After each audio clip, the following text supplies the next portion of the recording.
May tanong dito, babalik daw siya sa ibang bansa ng September 30, ngunit ma-expire na ang kanyang UEC sa September 29. Ano daw ba ang dapat gawin? Ang kailangan nyo lang gawin guys kapag nasa ganitong sitwasyon ay mag-reacquire kayo or kumuha kayo ng bagong UEC gamit ang POPSBAM account nyo after na ma-expire ang hawak nyong UEC. Hindi kayo makakapag-reacquire kapag valid pa ang UEC nyo. Dapat after expiration. Ngunit dahil nga dikit na ang expiration ng UEC ni kabayan sa mismong flight niya at minsan ay hindi agad nakakapag-reacquire ng panibagong UEC gamit ang POPSBAM kapag ka-expire pa lang, ang pwede nyong gawin guys ay pwede kayo dumaan sa POA desk na matatagpuan nyo sa NAIA kung sa NAIA kayo manggagaling. At POA desk naman na matatagpuan nyo sa Clark International Airport kung sa Clark kayo lilipad papunta sa ibang bansa. At pareho silang open or bukas 24 oras. May tanong dito, kung ilang copy daw ba ng UEC ang kailangan dalhin sa airport? Ang sagot guys ay dapat at least 3 copy ng inyong printed UEC ang dala nyo para sigurado. Dahil madalas ay kinukuha ang isang copy sa check-in counter kapag mag-check-in na kayo. At yung isa naman ay kinukuha din kapag magka-cash refund kayo ng inyong terminal fee. At yung isang copy naman ay yun ang tinitingnan sa immigration.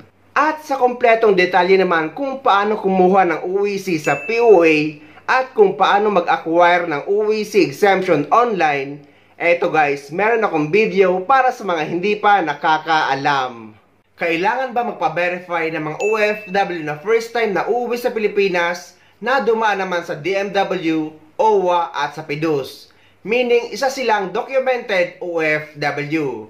Ang sagot ko dyan guys ay oo at hindi. What? Ganito kasi yun guys, kaya sinasama ko sa kailangan magpa-verify ng kontrata ang mga first time na uuwi sa Pilipinas, yung mga hindi hawak ang kanilang POPSBAM account. Dahil minsan ay nagkakaroon ng discrepancy lalo na kapag hindi nyo ito na-open or hindi nyo nakikita ang inyong POPSBAM record. Pero sa mga na-open ang inyong POPSBAM account at nakapag-acquire kayo ng UEC exemption at okay ang record nyo, ay hindi nyo na kailangan ng contract verification. Pero lagi nyo lang dadalhin ang inyong latest printed contract kapag magbabakasyon kayo sa Pilipinas at babalik pa rin sa parehong employer. Yung pangatlo po yung tinatawag nating balik manggagawa or returning workers, no? Ito pong balik manggagawa, sila po yung dati nang nagtrabaho sa abroad, meron po silang valid employment contract at nagbakasyon lang panandalian sa Pilipinas at muli pong babalik sa kanilang employers, no? Sila po ay mga OEC exempt. Kung kayo naman po ay balik manggagawa, online na po ito. Kung babalik po kayo sa inyong dating pinagtatrabahuhan, meron na pong tinatawag na OEC Exemption Certificate na inyo na pong makukuha sa sarili ninyong online account sa Department of Migrant Workers. Hindi nyo na po kailangang pumunta dito sa amin dahil dire-diretso po yung pagkuha ng OEC sa inyong online account.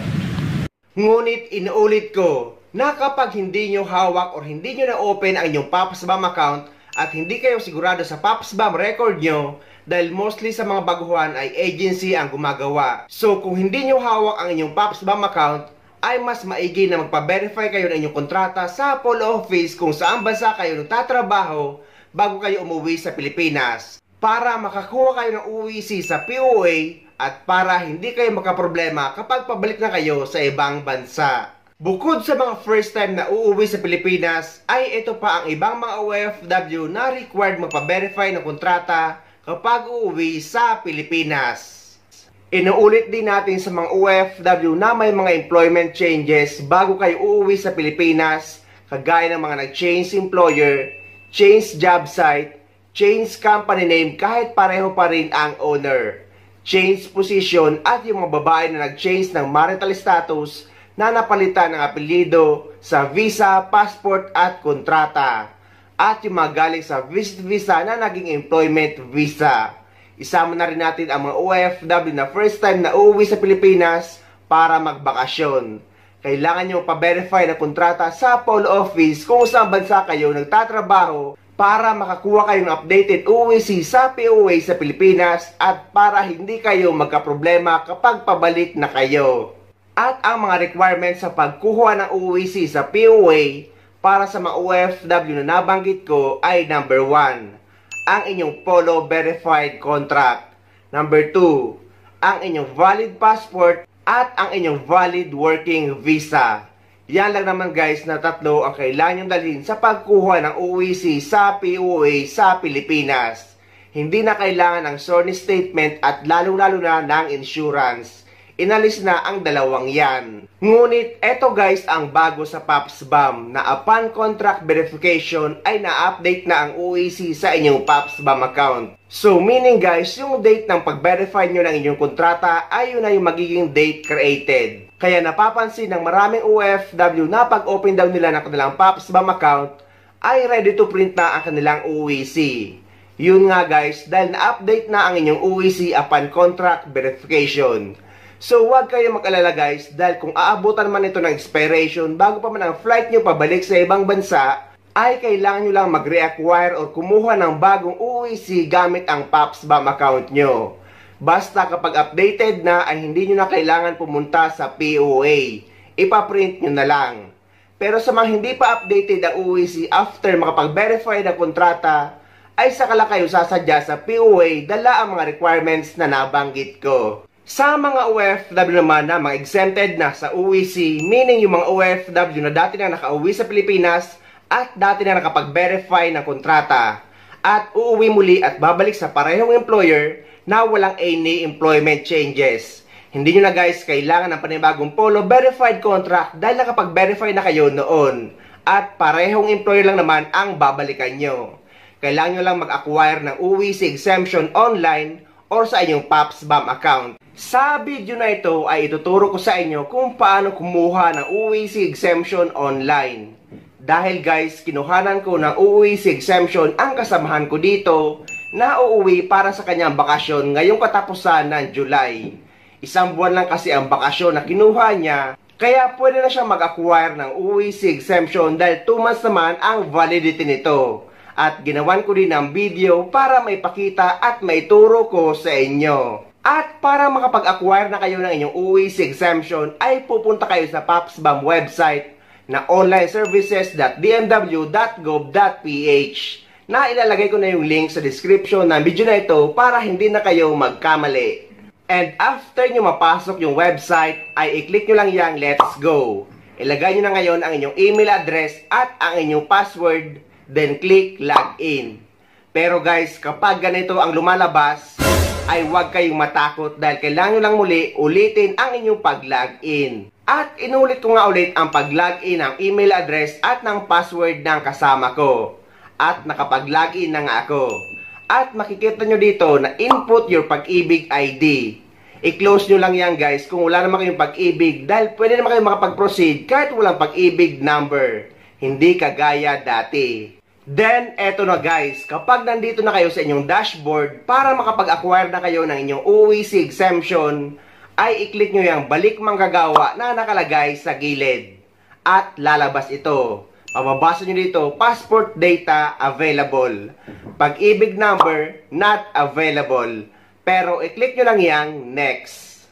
At lalabas ito, previous BM contract do not have deployment details. Huwag kayong matakot guys. I-click nyo lang yang close. Then, ilalagay nyo na ang date ng pabalik nyo sa ibang bansa. Take note guys na kapag mag-a-acquire kayo ng OEC exemption is ang date pabalik sa ibang bansa or yung flight nyo pabalik sa ibang bansa ang ilalagay nyo. Dahil ang ating OEC or OEC exemption ay ginagamit natin kapag papunta tayo sa abroad or sa bansa kung saan tayo nagtatrabaho. And after nyo malagay yung date ng flight nyo pabalik sa ibang bansa, ay i-click nyo lang yang next. At lalabas na ito guys. May mga tanong dyan sa baba na kung are you returning to this employer? Are you returning to this job site? Are you returning to this position? At yung pang-apat na tanong na you aware daw na you may face disciplinary action kung mga maling impormasyon ang ilalagay mo. Ang sagot dyan guys ay kailangan nyo lang lahat i-click ang yes. Dahil nga wala namang pagbabago sa employment information nyo. And after nyo maklik lahat ng yes ay lalabas na ito. Evaluator's remarks. At may makikita nyo dyan na pula print OEC at nakalagay lahat ng information nyo at status completed. So, i-click nyo lang yan guys, kulay pula na print OEC. And after nyo maklik yung print OEC at dapat meron kayong document viewer para makita nyo ang inyong OEC. So, kapag naklik nyo na yan, ay eto na guys. Yan na ang inyong OEC exemption. Ganun lang kadali mag-acquire ng OEC exemption sa inyong PAPSBAM account. So, ang tanong ng karamihan na kailangan pa daw ba magpa-verify ng kontrata kapag nakapag-acquire na ng OEC exemption at babalik lang din sa parehong employer at wala namang pagbabago sa employment information. Ang sagot guys, kapag nakapag-acquire na kayo ng OEC exemption at wala namang pagbabago sa employment information, ay hindi na required ang panibagong Polo Verified Contract. Okay na yan guys, dalhin nyo lang inyong printed valid contract kapag magbabakasyon kayo sa Pilipinas, just in case man hanapin sa immigration. So ayun guys, sana may nakuha kayong idea at sana nakatulong ang video na ito sa inyo. At sa mga hindi pa dyan nakasubscribe sa channel ko, please don't forget to subscribe my YouTube channel and please click the notification bell para lagi kayo updated sa mga upcoming videos na gagawin ko tungkol sa mga updates sa ating mga OFW. Mula dito sa Dubai, maraming salamat. See you next time.